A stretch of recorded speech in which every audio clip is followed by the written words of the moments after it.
Welcome to Congress in Context. It is good to be here.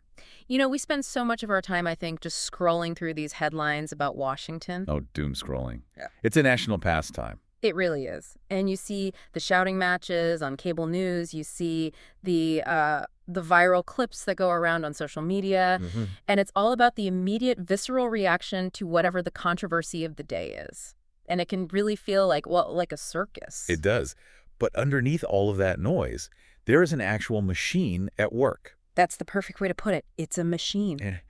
And you know, like any complex machine, it has all these different gears turning at different speeds, sometimes in different directions. And the whole goal of this deep dive is to try and bypass that noise entirely. Right. We're looking for the signal. Exactly. The signal, the actual legislative movements, the things happening on paper in the written records that really tell us what's happening in local communities, you know, places far away from the D.C. cameras. We want to separate the theater, the stuff you see on the House floor, from the actual substance of the legislation. And maybe most importantly, we want to look at the heart of the institution. Yeah.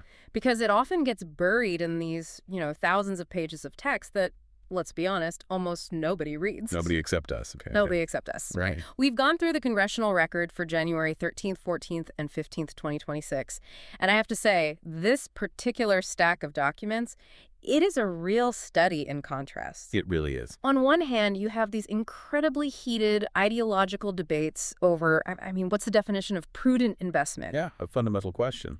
And then on the other hand, you have this massive appropriations package that represents the basic function of just keeping the lights on. And then you have something that I genuinely did not expect to see. The legislative car crash. The car crash on the House floor. A rare moment of failure for the majority party. It was shocking to see it play out in the vote tally. Yeah. We are absolutely going to unpack all of that. We're also going to look at the people behind the politics. We've got stories here from retiring police officers in Texas all the way to potato farmers in Michigan, and that's all buried in the extensions of remarks. The stuff that never gets any airtime. Never. But let's start with the legislation itself, the floor action. Let's get into the docket. Okay, so the first bill we have to discuss is one that generated a significant amount of friction. This was H.R. 2988. Officially, it's titled the Protecting Prudent Investment of Retirement Savings Act. Now, usually bill titles are, designed to be universally agreeable. Who could possibly be against prudent investment? Right, that's the whole art of legislative naming, isn't it? But if you peel back that label, what you find is that this bill is really the latest salvo in this ongoing, long-running battle over ESG. Environmental, social, and governance investing. Exactly. This has been a flashpoint for years now, but H.R. 2988 really brought it to a head on the floor. So this is effectively the anti-woke investing bill that we've been hearing whispers about for a while. In practice, yes, that's what it is. The core conflict here is really about what factors a financial manager, the person managing your 401k or a big pension fund, what are they allowed to consider when they decide where to put your money? Okay. And the Republicans, they were led on the floor by Representative Fishbach from Minnesota, and she framed this bill as a necessary shield for the American worker. How does she articulate that? Because the argument you usually hear is that the government shouldn't be telling private businesses how to invest their money. Well, her argument was that what she called woke regulatory overreach is actually stifling economic growth. And more importantly, it's hurting the returns for retirees. So the direct financial impact. The direct financial impact. She effectively argued that a financial manager has one and only one fiduciary duty to maximize financial returns, period. Full stop. Full stop.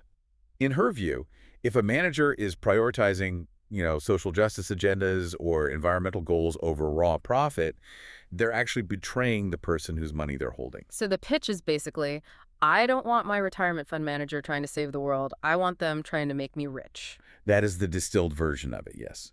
She stated on the floor that the bill was about getting the federal government out of the way of the American worker. So it's a deregulation argument, but it's framed as consumer protection. Right. But the opposition, they weren't just standing up and saying, we like the environment. Representative Ledger Fernandez from New Mexico, She took the lead for the Democrats, and she seemed to try to flip the entire definition of risk on its head. This was well, she brought up specific examples, like flooding and wildfires. Okay, connect the dots for me there. How does a wildfire in California connect to my 401k in, Ohio? Well, look, if you're investing in a company that has massive infrastructure factories, supply hubs in a zone that is prone to wildfires, or a company that relies on a supply chain that's vulnerable to coastal flooding, that is a material financial risk to that company's bottom line. I see. So it's not about ideology, it's about stability. Precisely. Ledger Fernandez argued that environmental risks are financial risks. Her whole point was that by banning the consideration of these so-called non-pecuniary factors, the Republicans were effectively putting blinders on investment managers. So she's saying that ignoring climate change is actually it's bad business. It's just bad business.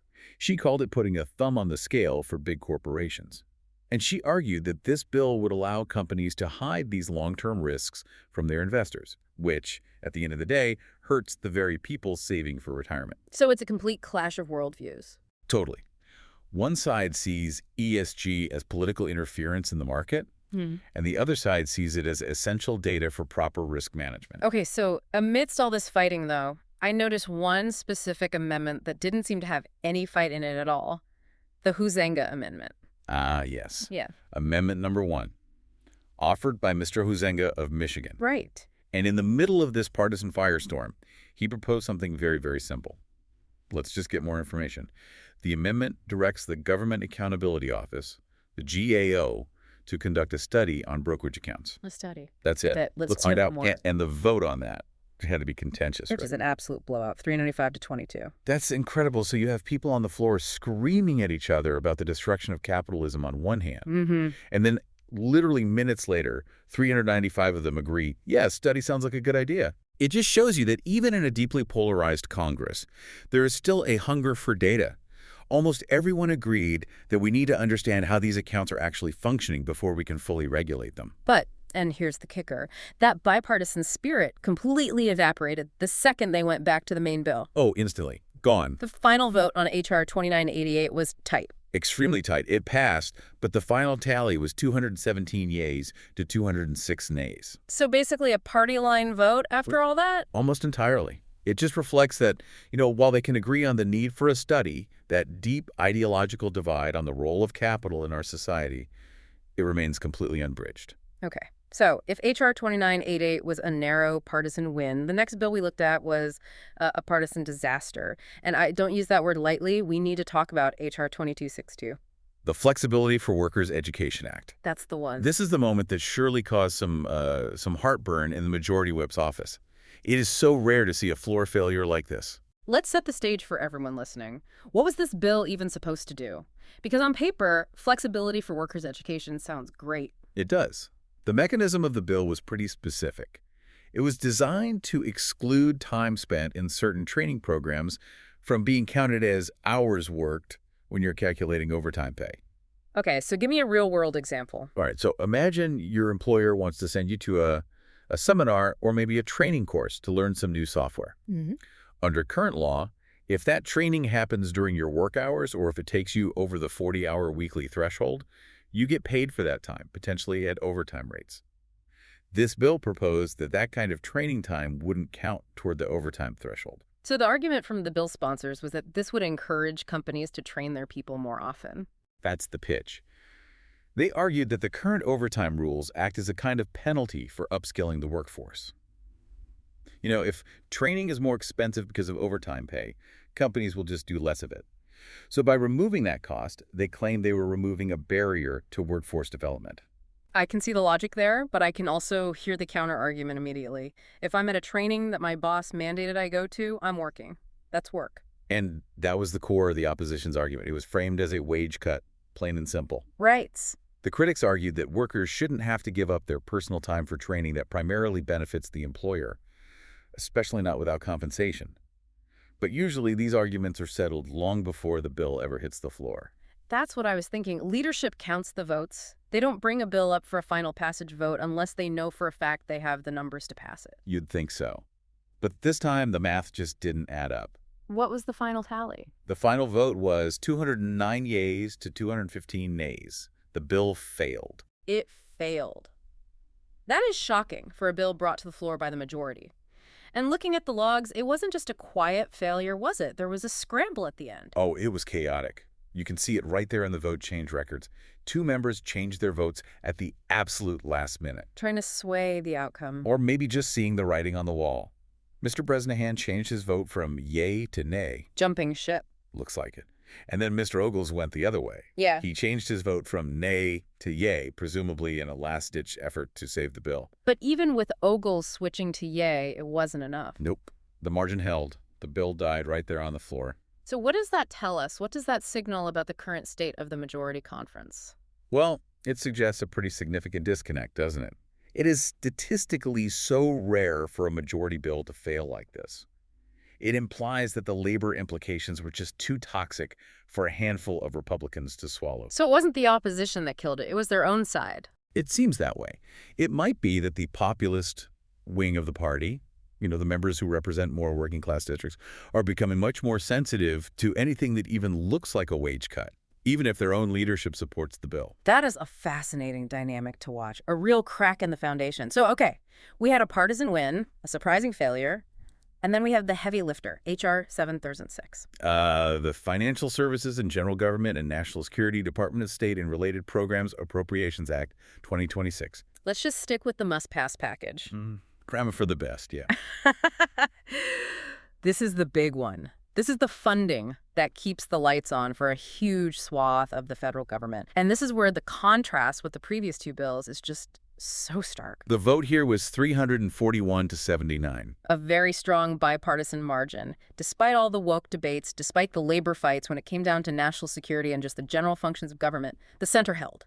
It's a good reminder, I think, that the core machinery of government often functions with broad support, even if the daily headlines suggest total gridlock. It does, but, and you knew there was a but coming. There's always a but with appropriations bills. Always. Just because the final vote was clean doesn't mean the process wasn't filled with some intense skirmishes. Right. These bills are like Christmas trees. Everyone tries to hang their own little ornament on them. That's a great way to put it. And buried inside H.R. 7006, we found a really significant constitutional battle brewing. And this brings us right to our Why It Matters section. We need to talk about the Roy Amendment. This was offered by Representative Chip Roy of Texas. And it gets right to the heart of the tension between the legislative branch and the judicial branch. What did it do? Mr. Roy offered an amendment to zero out the salaries of the staff for 2 specific federal judges in Washington, D.C. Zero out the salaries, not reduce them, zero them out. Not reduce, eliminate. It is the power of the purse, weaponized in its most direct form. So what was the justification for such an extreme move? Well, Mr. Roy, along with Mr. Clyde of Georgia, they took to the floor to argue that these specific courts are engaging in what they called lawfare. Lawfare. Right. They cited specific grievances injunctions these judges had issued against administration orders. One was related to birthright citizenship, and another was about the deportation of members of the Tren de Aragua gang. So the argument was essentially, you, the judiciary, are blocking the executive branch's agenda, so we, the legislative branch, are going to cut off your funding. That was the logic, yes. Yeah. They argued that the judiciary was actively undermining the will of the people, as expressed through the executive, and therefore Congress has no obligation to pay for their operations. And what was the counter-argument to that? Miss Scanlon of Pennsylvania stood up and pushed back hard. She argued that this was nothing less than a direct attack on the judiciary for simply doing its job. It is. Interpreting the law. She framed it as a profound violation of the separation of powers. It raises a really difficult fundamental question. At what point does congressional oversight become political interference? If you can defund a judge's staff because you don't like their ruling, doesn't that fundamentally threaten the independence of the courts? That is exactly the danger that Ms. Scanlon was highlighting. It moves beyond a disagreement on legal philosophy and turns the budget into a tool to target specific judicial operations. It just goes to show how high the tension is right now between the branches of government. Speaking of high tension and real estate, there was another fascinating fight buried in this same appropriations bill, this one about the FBI headquarters. The never-ending saga of where to put the FBI. Mr. Hoyer of Maryland was very, very vocal here. He was indeed. The context here, for anyone who hasn't been following this years-long drama, is the relocation of the FBI headquarters from the crumbling J. Edgar Hoover building in D.C. Right.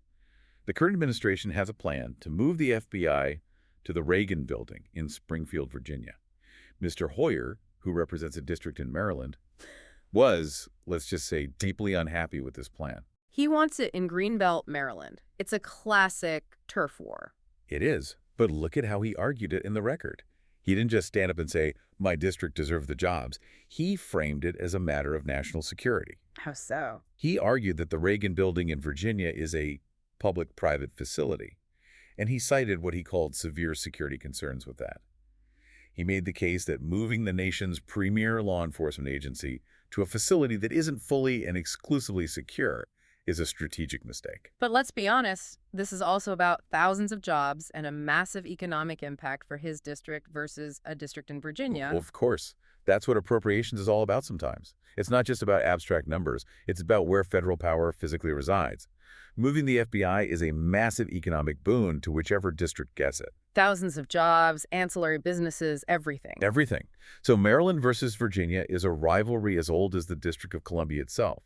But Hoyer's use of the security argument shows how these very local, very economic battles get framed in the language of high national interest. So we've got the floor fights, we've got the failed bills, we've got these power plays over funding. But one of the reasons we do this deep dive is to find the signal in all that noise. And so often, the real signal of what's actually happening in America is found in a section of the record called the extensions of remarks. This is the section where members can submit statements that they didn't actually speak on the floor, but they want entered into the permanent historical archive. It's often where you find the local stories, the local heroes. And we found some absolutely incredible stories in this session's record. Let's start down in Texas. While not spoken on the floor, Representative Beth Van Dyne submitted some really extensive remarks for something called the 2025 Congressional Veteran Commendation. What stood out to me here in her remarks was the focus on what you might call the second service. Second service? Yeah. She wasn't just honoring their military record, which was impressive enough. She was highlighting what these veterans did after they took off the uniform. Okay, give us some examples. All right, take Lieutenant Colonel Gabriel Grease from Grapevine, Texas. An Air Force veteran, commanded operations globally. Very distinguished career. But what is he doing now?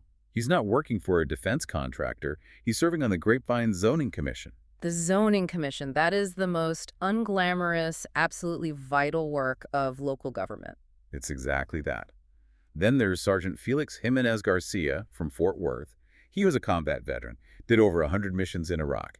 Now he dedicates his time to helping other veterans navigate the often frustrating bureaucracy of their benefits. And First Sergeant Robert Hazelwood, a Marine from North Richland Hills, who now runs a martial arts school for local youth. It's about community building.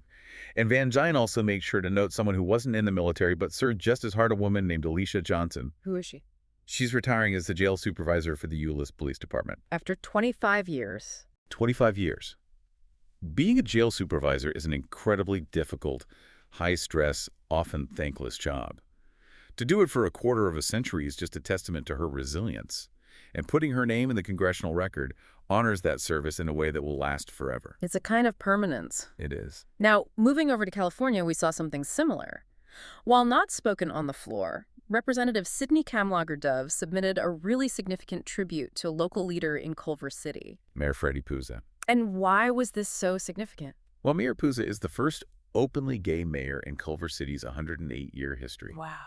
And Representative Kamlager-Dove, in her statement, framed this not just as a personal achievement for him, but as a beacon of visibility for the whole community. She emphasized what his leadership represents for LGBTQ+ youth in that city, the power of seeing themselves reflected in the highest office of their hometown. It's amazing how these local milestones really do reflect the broader changes in society. And speaking of history, Representative John Garamendi, also from California, he paid tribute to someone who has seen more history than almost anyone else. Betty Reed Soskin. What a phenomenal life. Garamendi noted in his tribute that she had just passed away at the age of 104. 104 years old. And she wasn't just, sitting at home. She was the oldest active National Park Service ranger in the country. No way. Yes. Serving at the Rosie the Riveter World War II Homefront National Historical Park, she was a living witness to history, from the segregation era to the civil rights movement to working in the defense industry during the war as a file clerk. Garamendi's tribute really captured that she didn't just study history, she lived it. And then she spent her final years teaching it to anyone who would listen. That is truly incredible. Okay, let's pivot to something a little different, agriculture. We often talk about farmers in this very abstract political way, but the record gives us names and details. While not spoken on the floor, Representative Lloyd Smucker from Pennsylvania gave a shout-out to the future of farming. The Garden Spot Future Farmers of America, the FFA. Right. And he didn't just mention the group, he named the students. People like Antonio Franco and Will Gajecki, who won a Silver Award at the National Convention for their work. Why does this matter? Why put this in the record? Because it shows the vitality of the agricultural pipeline. In places like Lancaster County, Pennsylvania, farming isn't just a legacy, it's a high-tech discipline. These students are treating it with academic rigor. It's about showing that the next generation is ready to take ownership of the food supply. And speaking of the food supply, up in Michigan, Representative Jack Bergman honored a couple named Ben and Allison Sklarczyk of Sklarczyk Seed Farm. This story absolutely fascinated me. They manage 2,000 acres, which is already a massive operation. But get this, their specialty is producing 9 million disease-free seed potatoes every year. Disease-free seed potatoes? That sounds incredibly specific. It sounds niche, right? But think about the implications. In the potato industry, disease is the #1 enemy. If you have disease seeds, you can wipe out an entire state's harvest. By producing 9 million of these clean seeds, Ben and Allison aren't just farming. They're basically providing the insurance policy for the entire agricultural supply chain in the region. So it connects their local family-run farm directly to national food security. Directly. It's innovation in a field most of us never even think about. I love that. From zoning commissions to seed potatoes. And finally, on the tribute front, we had a sports legend honored. Representative Robert C. Bobby Scott of Virginia recognized Coach Mike Tomlin. Now, most of our listeners will know Mike Tomlin as the longtime head coach of the Pittsburgh Steelers. He had recently resigned, which was the news hook for the tribute. But Representative Scott wasn't really talking about Pittsburgh. No, his focus was on Hampton Roads, Virginia. Exactly. Tomlin is a native of Newport News. Scott highlighted him as a local boy done good. He focused on how Tomlin, as one of the few black head coaches in the NFL for a long time, opened doors for others and the impact he had on the sport. It's just a great reminder that no matter how famous you become, even an NFL head coach famous, you are still a constituent from a specific district somewhere. We've covered the bills, the fights, and the people. Now, I want to spend a few minutes looking under the hood of the machine itself. We saw some procedural moves in this session that were really, really illuminating. Let's get into the mechanics. In our mechanics section, we saw something called a motion to recommit pop up several times. It seems kind of polite and technical. Hey, maybe we should recommit this to committee, but you describe it as a weapon. It is absolutely a weapon. Right. The motion to recommit is the minority party's last stand. It's their final opportunity to try and amend a bill right before the final vote on the floor. In this session, the Democrats are in the minority, so it's their tool. So how do they use it? What's the strategy? The strategy is to signal what they think is the single biggest flaw in the bill. Or, more cynically, to create a political trap. They'll pick an issue that is politically popular or sensitive, and they'll offer an amendment on that issue, forcing the majority to vote against it. We saw this with H.R. 2262, that labor bill that eventually failed anyway.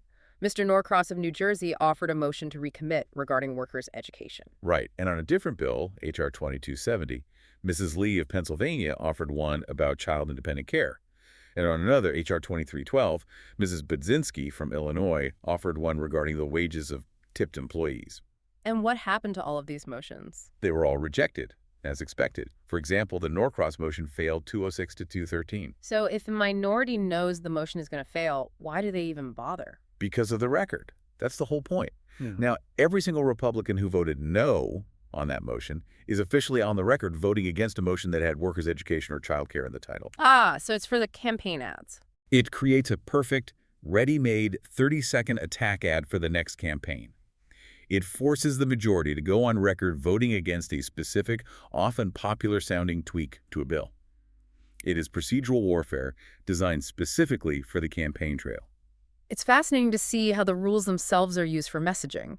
Now, we also have to look over at the Senate for a moment. There was a very, very dramatic procedural moment involving a resolution, SJ Res 98. This was a war powers resolution. a very serious matter. The Senate was debating whether to remove U.S. armed forces from active hostilities in Venezuela. This is high-stakes stuff involving the deployment of troops. And the vote was a tie. Perfect tie, 50 to 50. You cannot get any closer than that in the United States Senate. So what happens in a 50-50 tie? The vice president steps in. In her constitutional role as president of the Senate, she casts the deciding vote. In this case, she voted to sustain what's called a point of order. And that means? Essentially, the VP's vote killed the resolution. The tiebreaker upheld the procedural challenge against it. That really just highlights how razor-thin the margins are in the Senate right now. One single vote, the vice president's vote, determined the outcome of a major war powers debate. It absolutely does. It shows that every single seat matters. The role of the vice president in these procedural outcomes isn't just ceremonial. In a divided Senate like this one, it is absolutely decisive. So let's zoom out. We have covered a lot of ground today. We've gone from ESG to failed labor bills to seat potatoes. What's the big picture here? I think if we synthesize this entire deep dive, what we see is a House that is deeply, deeply divided on cultural and economic ideology. You saw it plain as day in the fight over woke policies in that ESG bill. Right. But we also saw that rare legislative failure with H.R. 2262, which suggests that the majority's coalition is actually quite fragile, especially when it comes to worker issues. But at the same time, the fundamental business of government is still getting done. They passed that massive appropriations bill. They did. The center held on the funding. And then completely away from the cameras in the extensions of remarks, you see the real fabric of the country. Yeah. You see that while Washington is arguing about lawfare and wokeism, people back home are judging FFA competitions and they're growing potatoes and they're teaching kids martial arts. There's this disconnect between the D.C. conversation and the community conversation. I want to leave our listeners with a final provocative thought, and it goes back to the failure of that labor bill, H.R. 2262. That is the moment from this session that really sticks with me. When a majority party cannot pass its own labor legislation on its own floor, does that signal a much bigger shifting tide? We talk a lot about the rise of populism. Are we seeing a moment where the old party alignments on labor issues are starting to fracture? It's a critical question to ask. If Republicans, who have traditionally been seen as the party of business, are having trouble passing a bill because it's seen as anti-worker by some of their own members, that suggests the American worker, as a voter bloc, is reshaping the party from the inside out. It could change the calculus for every single economic bill coming down the pipe. It is certainly something to watch. Thank you all for listening to this deep dive into the Congressional Record. And remember, if you want to see the proof for yourself, if you want to read the exact text of the Roy Amendment or check the vote count on that failed labor bill, you can find all of this at congress.gov. It is all there in black and white. We will see you next time on Congress in Context.